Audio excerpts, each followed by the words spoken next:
वैकुंठ आद्रि के मार्ग पर एक घना और डरावना जंगल आया, जहाँ दिन में भी सूर्य की किरणें प्रवेश नहीं कर पाती। जंगल में एक पगडंडी के बीच एक महाकाय राक्षस अजगर की तरह पड़ा हुआ था। उसके खर्राटे की भयानक आवाज दूर दूर तक सुनाई पड़ रही थी। नीलकंठ उस राक्षस के सिर तक पहुँचे और उसके सिर पर लात जमाकर कहा, उठ। वह हड़बड़ाकर जाग उठा। कौन है? उसने पूछा, परंतु नीलकंठ को देखते ही वह उनके चरणों में झुक गया। प्रणाम करके उसने कहा, प्रभु मेरा कल्याण कीजिए। एक ब्राह्मण के शाप से मेरी यह दुर्दशा हुई है। उसने अपनी कहना प्रारंभ किया, मैं तेलंगी देश का पवित्र और धर्मिष्ठ राजा था। मेरे राज्य में जयदेव और मुकुंद नामक ब्राह्मण रहते थे। दोनों विद्वान, समर्थ और सिद्ध थे। जयदेव की 1 वर्ष की पुत्री के साथ मुकुंददेव के 3 वर्ष के पुत्र का विवाह संपन्न हुआ। कुछ वर्ष के बाद मुकुंददेव का पुत्र मोती झाला रोग से ग्रस्त हो गया। रोग से वह अंधा हो गया।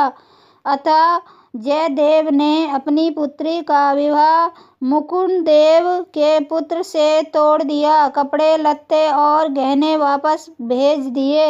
इससे मुकुंददेव आग बबूला होते हुए मेरे पास आकर न्याय मांगने लगा। मैंने शास्त्रों से पढ़कर न्याय सुनाया कि जब कन्या या वर दोनों में से एक भी व्यक्ति विकलांग हो तो तब विवाह तोड़ने के लिए शास्त्रों ने सहमति दे दी है। यह सुनकर मुकुंददेव क्रोध में आग बबूला हो गए।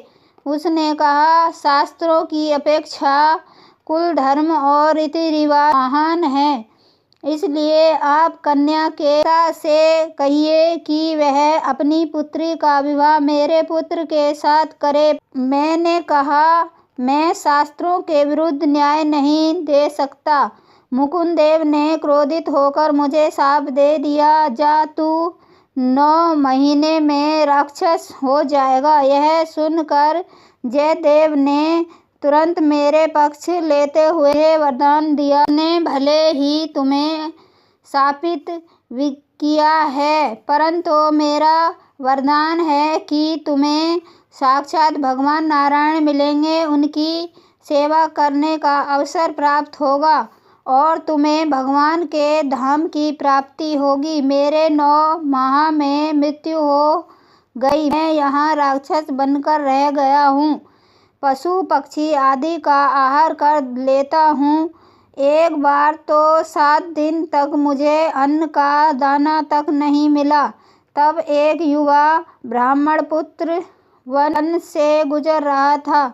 मैंने उसे पकड़ा और उसका आहार करने के लिए जा रहा था कि वह मेरे वृद्ध माता पिता और बहनों का मैं पालन पोषण करता हूँ। अभी बहनों का विवाह निश्चित करने जा रहा हूँ, इसलिए मुझे छोड़ दीजिए। यदि आप मुझे नहीं छोड़ेंगे तो अजगर की तरह यहाँ जड़ होकर पड़े रहेंगे। मैंने उनकी बात ना मानी, मैं उसे खा गया। तब से जड़ एवं आलसी अजगर की तरह वन में पड़ा हूँ। आज मेरे सिर को आपके चरणों का स्पर्श हुआ, इसलिए मेरे उद्धार हुआ।